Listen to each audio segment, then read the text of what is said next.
Hi అండి, welcome to Jaya's one kitchen Telugu. ఇవాల్టి recipe Nellore స్టైల్లో గారెకాళ్ళ పులుసు. వీటిని మటన్ పాయ, మేకపోతు లేదా పొట్టేళ్ళ కాళ్ళ పులుసు అని కూడా అంటారు. మన నెల్లూరు స్టైల్లో ఈ గారెకాళ్ళ పులుసు ఎలా తయారు చేయాలో ఈ వీడియోలో చూద్దాం. ముందుగా గారెకాళ్ళ పులుసు కోసం 4 గారెకాళ్ళు తీసుకున్నాము. వీటిని అమ్మేటప్పుడే కాల్చిస్తారు కనుక వీటి మీద ఉన్న బ్లాక్నెస్ పోవడానికి చాకుతో ఇక్కడ చూపిస్తున్న విధంగా క్లీన్ చేసుకోవాలి. అన్నీ ఈ విధంగానే క్లీన్ చేసుకున్న తర్వాత వీటిని ఒక 2 to 3 times శుభ్రంగా వాష్ చేసుకోవాలి. ఇవి క్లీన్ చేసుకునేటప్పుడే ఒక పాత్రలో వాటర్ పోసుకొని ఆ వాటర్ని ఈ విధంగా మరిగించుకోవాలి. ఇలా మరిగించుకున్న తర్వాత స్టవ్ ఆఫ్ చేసి ఈ గేరకాళ్ళు ఇందులో వేసుకోవాలి. గేరకాళ్ళు ఇందులో వేసుకోవటం వల్ల ఇందులో ఉన్న సూపు వాటర్లోకి విడిచి గేరకాళ్ళ పులుసు అనేది చాలా అంటే చాలా టేస్టీగా ఉంటుంది. ఇలా చేసిన తర్వాత మూత పెట్టి దీన్ని ఒక 6 to 8 hours వరకు నానబెట్టుకోవాలి.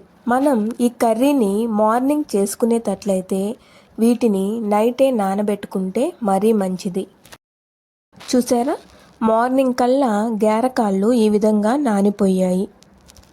ఇప్పుడు ఇందులో రుచికి సరిపడే గల్లుప్పు, 1/2 స్పూన్ పసుపు, 1.5 స్పూన్ కారం, 1 టేబుల్ స్పూన్ అల్లం వెల్లుల్లి పేస్ట్, 1/2 దబ్బా ఆనియన్ తీసుకొని ఈ విధంగా సన్నగా కట్ చేసుకొని వేసుకోవాలి. తరువాత మూత పెట్టి ఒక 6 to 7 విజిల్స్ వచ్చే వరకు వీటిని ఉడికించుకోవాలి. ఈలోగా మసాలా కోసం దోరగా వేయించుకున్న ధనియాలు 1 టేబుల్ స్పూన్, దాల్చిన చెక్క, లవంగాలు ఒక 8, కొబ్బరి ముక్క 1, వెల్లుల్లి రెబ్బలు ఒక 8 వీటిని మెత్తగా ఈ విధంగా పౌడర్ లాగా ప్రిపేర్ చేసుకోవాలి. ఇప్పుడు స్టవ్ మీద కడాయి పెట్టి 3 టేబుల్ స్పూన్స్ ఆయిల్ వేసుకోవాలి. ఆయిల్ వేడెక్కిన తరువాత ఆవాలు, సన్నగా కట్ చేసుకున్న పచ్చిమిర్చి ఒక 4, సన్నగా కట్ చేసుకున్న ఆనియన్ 1, కరివేపాకు వీటిని కొంచెం దోరగా వేయించుకోవాలి. ఈ విధంగా వేయించుకున్న తరువాత ఇప్పుడు ఇందులో 1 స్పూన్ అల్లం వెల్లుల్లి పేస్ట్, సన్నగా కట్ చేసుకున్న టమోటాలు ఒక 3, తరువాత రుచికి సరిపడే గల్లుప్పు. ఆల్రెడీ మనం గారెకాళ్ళల్లో వేసుకున్నాం కనుక ఇప్పుడు చూసుకొని వేసుకోవాలి. వీటిని ఒక 5 minutes వేయించుకోవాలి.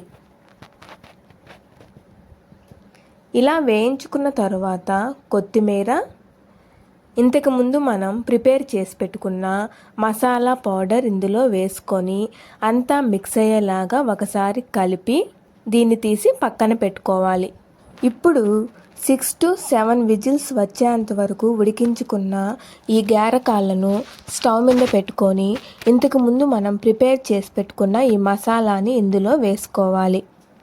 తర్వాత అంతా మిక్స్ అయ్యేలాగా ఒకసారి కలుపుకొని ఈ కడాయిలో 1 గ్లాస్ వాటర్ యాడ్ చేసి ఆ వాటర్ కూడా ఇందులో వేసుకోవాలి.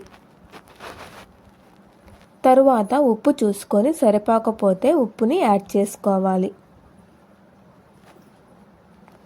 ఇప్పుడు ఈ గారెకాళ్ళ పులుసుని హై ఫ్లేమ్లో పెట్టి ఒక 5 minutes ఉడికించుకోవాలి. ఇంతేనండి, 5 minutes తర్వాత మన నెల్లూరు స్టైల్లో గారెకాళ్ళ పులుసు రెడీ అయిపోతుంది. ఈ విధంగా ఓవర్ నైట్ గారెకాళ్ళను నానబెట్టుకోవటం వల్ల గారెకాళ్ళ పులుసు సూపర్ టేస్టీగా ఉంటుంది.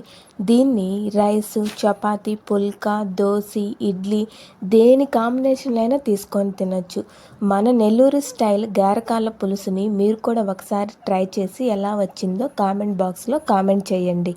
ఇలాంటి మరెన్నో simple and tasty healthy recipes కోసం మన ఛానల్ని లైక్ చేయండి, మీ ఫ్రెండ్స్ అండ్ ఫ్యామిలీ మెంబర్స్కి షేర్ చేయండి అండ్ సబ్స్క్రైబ్ చేసుకోండి.